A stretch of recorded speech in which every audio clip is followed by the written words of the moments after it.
Very good evening. Welcome to civilness IAS. நம்ம UPSC GS mains பார்த்துட்டு இருக்கோம். So அதில் ஜென்ரல் ஸ்டடீஸ் பேப்பர் 3 பார்த்துட்டு இருக்கோம்.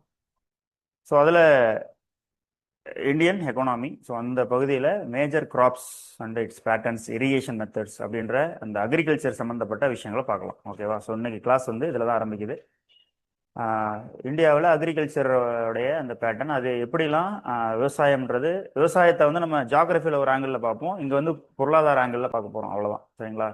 ஸோ இந்தியாவில் விவசாயம் அப்படின்றது எப்படி இருக்குது, என்னென்ன கிராப்ஸ் பயிரிடப்படுது, அந்த பயிர்களில் பயிரிடங்களில் இருக்கக்கூடிய சிக்கல்கள் வந்து என்ன, அதில் விவசாய சிக்கல்கள், சந்தை சிக்கல்கள், தட் இஸ் மார்க்கெட் ப்ராப்ளம்லாம் என்ன, அதுக்கப்புறம் அதை எப்படி சரி பண்ணுறதுக்காக கவர்மெண்ட் ஆஃப் இந்தியா என்ன நடவடிக்கை எடுத்திருக்காங்க. ஓகே. ஸோ இப்படின்றது தான் இதோட நோக்கம். அவ்வளோதான். இது வந்து எப்படின்னா கொஞ்சம் ஜாகிரபி ரிலேட்டடாகவும் வரும், பயிர்கள் சம்மந்தமாக வரும். அப்போ நீங்கள் ஃபார் எக்ஸாம்பிள் நீங்கள் வந்து ஒரு ஒரு போண்டா சாப்பிட்றீங்க, ஒரு வடை சாப்பிட்றீங்க, ஒரு பஜ்ஜி சாப்பிட்றீங்க, ஒரு மீல்ஸ், தமிழ்நாடுனா மீல்ஸ் சாப்பிட்றீங்க, நார்த் இந்தியன்னா தாலி சாப்பிட்றீங்க, ரொட்டி சாப்பிட்றீங்க. Okay, what ever it is, இதுக்குள்ள ஒரு எக்கனாமி அப்படின்றது ஒளிஞ்சிக்கிட்டு இருக்கு. அவ்வளோதான். ஓகே. நீங்கள் சாப்பிட்டுட்டு நீங்கள் வந்து ஒரு ஒரு ஒரு பீடா போடுறீங்க அப்படின்னு வச்சுக்கோங்களேன், அந்த பீடாவில் ஒரு எக்கனாமி அப்படின்றது ஒளிஞ்சிட்டு இருக்கு. ஸோ இந்தியா அப்படின்றது ஒரு கிட்டத்தட்ட ஒரு 140 கோடி மக்கள் வந்து இருக்காங்க. அப்போ அந்த மக்களுக்கான உணவு தேவை அப்படின்றத இந்தியாவை பூர்த்தி பண்ணுது. ஒரு சில பொருட்கள் மட்டும்தான் நம்ம வெளியிலேருந்து இறக்குமதி பண்ணுறோம். இதுவே மிகப்பெரிய கிஃப்ட். ஓகேவா? ஸோ அப்படி இருக்கும்போது இதை வந்து பொருளாதார தன்மையில நம்ம எப்படி பார்க்கணும். சரிங்களா? ஸோ இது வந்து நம்ம வித் ரெஸ்பெக்ட் டு எக்கனாமி அப்படின்றது எப்படி இருக்குது. ஓகே. ஸோ அதான் நம்ம பார்ப்போம். ஓகேவா? ரைட். ஸோ உங்களுக்கு ஸ்க்ரீன் ஷேர் பண்ணுறேன், நீங்கள் அதை பார்த்துக்கலாம்.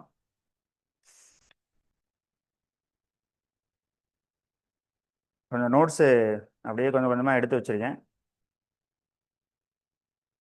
Okay, right. இதுவும் அப்படிதான். இதோட பேசிக் வந்து நம்ம நல்லா தெரிஞ்சுப்போம். அதுக்கப்புறம் நீங்கள் எந்த வருஷம் எக்ஸாம் மெயின்ஸ் வந்து எழுத போகிறீங்களோ அந்த வருஷத்துக்கான விஷயத்த அப்டேட் பண்ணிக்கிட்டா போதும். அவ்வளோதான். ஸோ இப்போ உங்களுக்கு ஸ்கெல்டனை நான் வந்து கொடுத்துட்றேன், அதில் இருக்கக்கூடிய நியூஆன்சஸ் எல்லாமே நான் கொடுத்துட்றேன். Okay, right. Let. So first வந்து இப்போ அக்ரிகல்ச்சர், அதில் வந்து பார்த்தீங்கன்னா இந்தியாவில் மிக முக்கியமான ஒரு விஷயன்றது அக்ரிகல்ச்சர். சரிங்களா? விவசாயம் அப்படின்றது. அப்போது அதாவது எப்படின்னா, India is known for it's reverse. உலகத்தில் எந்த எந்த நாட்டிலையுமே இந்த மாதிரியான உலகத்திலேயே அதிகமான ஃபங்க்ஷனல் ரிவர் ஓடுறதுன்றது இந்தியாவில் தான். ஃபங்க்ஷனல் ரிவர்ஸ் அப்படின்னா எப்பயுமே தண்ணி போயிட்டு இருக்கிறது. சரிங்களா? அதனால இரிகேஷன், அதனால மக்கள் பாசனத்துக்கு, மீன் பிடிக்கிறதுக்கு, போட் ஓட்டுறதுக்கு, இந்த மாதிரிலாம் வந்து பயன்படுத்தக்கூடிய ரிவர்ஸ் வந்து எங்கே இருக்குது அப்படின்னா இந்தியாவில் தான் இருக்குது. சரிங்களா? ஏன் இப்போ ரஷ்யாவில் நிறைய ஓடுச்சுன்னா ரஷ்யாவிலலாம் உறைஞ்சிரும், வருஷம் ஃபுல்லாலாம் ஓடாது. நம்ம ஊரில் அப்படி கிடையாது. நம்ம ஊரில் பனியிலேருந்து ஆரம்பித்தாலுமே இயர்லாங் வரக்கூடிய பெருநியல், அதுக்கப்புறம் எஃபிமெரல் ரிவர்ஸும் வந்து நம்ம ஊரில் இருக்க தான் செய்யுது. So largest number of functional rivers இருக்குது அப்படின்றது இந்தியாவில் தான் இருக்குது. இமேஜின் பண்ண முடியுதா? Right, super.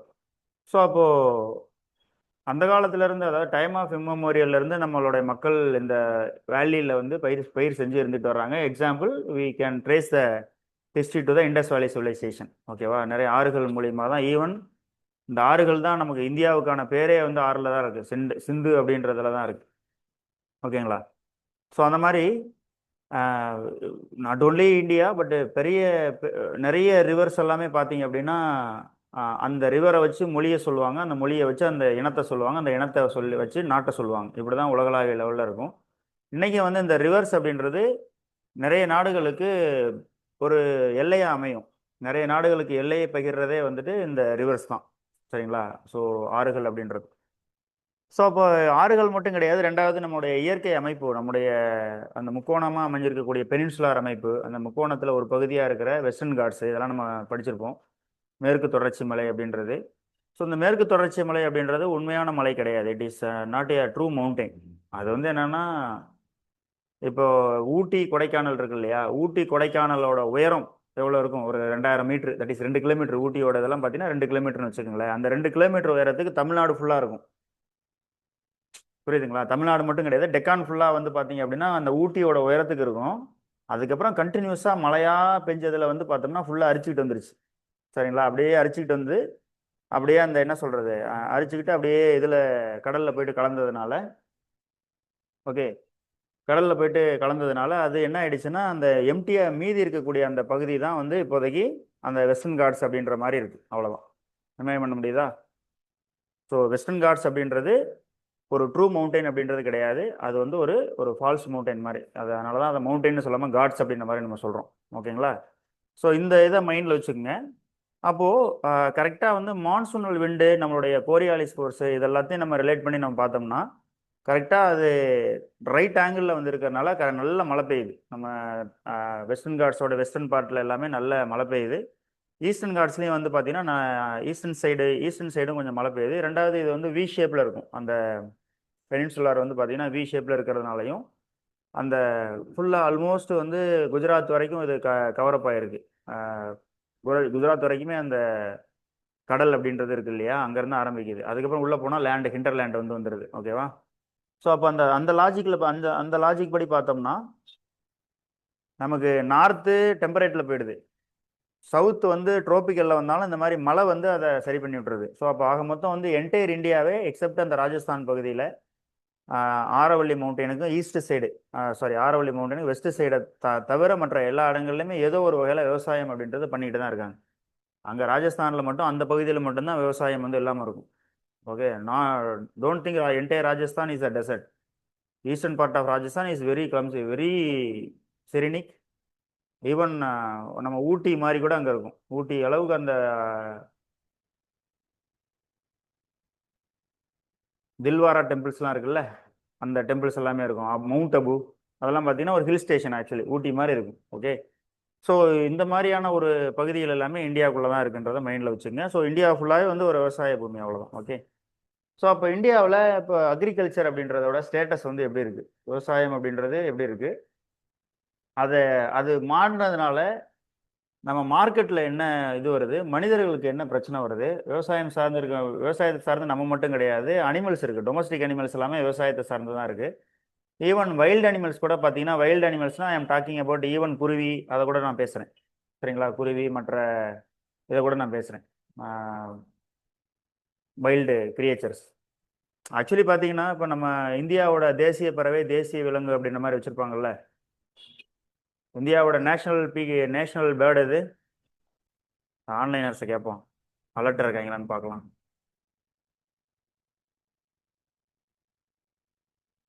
இந்தியாவுடைய நேஷனல் பேர்டு எது? National animal?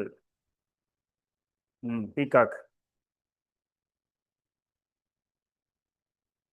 எலிஃபெண்ட்டா?